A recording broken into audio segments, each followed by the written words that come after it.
Rahul മാങ്കൂട്ടത്തിനെതിരായ party നിലപാട് working പ്രസിഡന്റുമാരടക്കം പറയുന്നില്ലെന്ന് KPCC നേതൃയോഗത്തിൽ വിമർശനം. പ്രതിപക്ഷ നേതാവ് മാത്രം നിലപാട് പറയുമ്പോൾ അദ്ദേഹത്തിന് അജണ്ടയുണ്ടോ എന്ന് സംശയമുണ്ടാകും. പല നേതാക്കൾക്കും വിഷയത്തിൽ ക്ലാരിറ്റി ഇല്ല. ഇതാണ് സൈബർ ആക്രമണത്തിന് കാരണമെന്ന് VT ബൽറാം പറഞ്ഞു. രാവിലെ രാഹുലിനൊപ്പം നേമം ഷിജറി വന്നതും ചർച്ചയായി. PR പ്രവീണിയുടെ പ്രവീണ, രാഹുൽ വിഷയത്തിൽ നേതാക്കൾക്കാർക്കും ഒരു കൃത്യമായ നിലപാടില്ല, അല്ലെങ്കിൽ നിലപാടിൽ ക്ലാരിറ്റി ഇല്ലെന്നാണ് ഇതിന്റെ സാരം.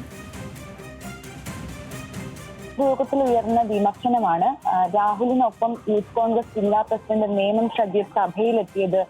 അതൊരു പ്രശ്നം തന്നെയാണ്. കാരണം നേതാക്കളുടെ അല്ലെങ്കിൽ ഒരു വിഭാഗത്തിന്റെ പിന്തുണ രാഹുലിനുണ്ട് എന്ന് പൊതുജനങ്ങളിൽ തോന്നിപ്പിക്കാൻ ഇത് ഇടയാക്കി എന്നുള്ളതാണ് നേതൃയോഗത്തിൽ ഉയർന്ന ഒരു വിമർശനം.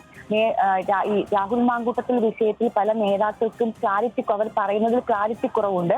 അതും ജനങ്ങൾക്കിടയിൽ സംശയങ്ങൾ ഉണ്ടാക്കിയിട്ടുണ്ട്. അപ്പോൾ പലയിടങ്ങളിൽ ഇരുന്ന് മുഖമില്ലാതെയും മുഖത്തോടു കൂടിയും ഒക്കെ സൈബർ ഇടങ്ങളിൽ പ്രതികരിക്കുന്നവർക്ക് ഇതൊരു പിടിവള്ളിയാണ്.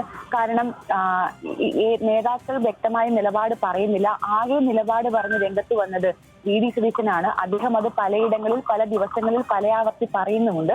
അപ്പോൾ സ്വാഭാവികമായും രാഹുലിനെതിരെ എന്തെങ്കിലും അജണ്ട വച്ചാണോ VD സതീശൻ പ്രതികരിക്കുന്നത് എന്ന് മറ്റുള്ളവർക്ക് തോന്നാം. അതാണ് സൈബർ ആക്രമണങ്ങൾക്ക് കാരണമാകുന്നത്.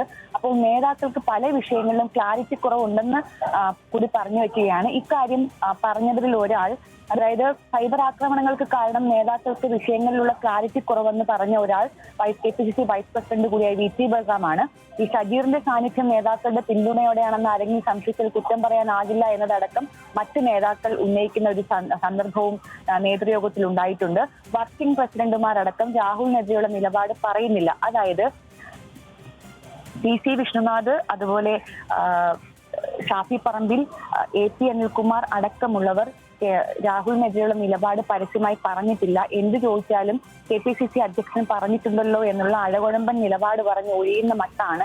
അപ്പോൾ സ്വാഭാവികമായും സൈബർ ഇടങ്ങളിൽ ആക്രമിക്കാനിരിക്കുന്നവർക്ക് ഇതൊക്കെ വിഷയങ്ങളാണ്. ഈ ക്ലാരിറ്റി കുറവ് മാറ്റിയാൽ തന്നെ സൈബർ ഇടങ്ങളിലെ ആക്രമണങ്ങൾ ഒരു പരിധി വരെ കുറയ്ക്കാനാകുമെന്നും ചില നേതാക്കൾ പറഞ്ഞു. ഇനി പാർട്ടിക്കകത്ത് നിന്നുള്ള ആരെങ്കിലും ഇത്തരത്തിലുള്ള സൈബർ ആക്രമണങ്ങൾക്ക് നേതൃത്വം കൊടുക്കുന്നുണ്ടെങ്കിൽ അവർക്കെതിരെ പാർട്ടി കർശന നടപടി സ്വീകരിക്കണമെന്നുള്ള ആവശ്യവും നേതൃയോഗത്തിലുണ്ടായി. രാഹുൽ മാങ്കൂട്ടത്തിലേറെ പാർട്ടി നിലപാട് വർക്കിംഗ് പ്രസിഡന്റ് അടക്കം പറയുന്നില്ല. പ്രതിപക്ഷ നേതാവ് മാത്രം നിലപാട് പറയുമ്പോൾ അതിൽ പ്രത്യേക അജണ്ട ഉണ്ടാകുമെന്നൊക്കെ സംശയമുണ്ടാകുന്ന തരത്തിലാണ് KPCC നേതൃയോഗത്തിൽ ഉയർന്നു വന്ന ചർച്ചകൾ. വിശദാംശങ്ങൾ നൽകുകയായിരുന്നു PR പ്രവീണ, തിരുവനന്തപുരത്ത് നിന്നും.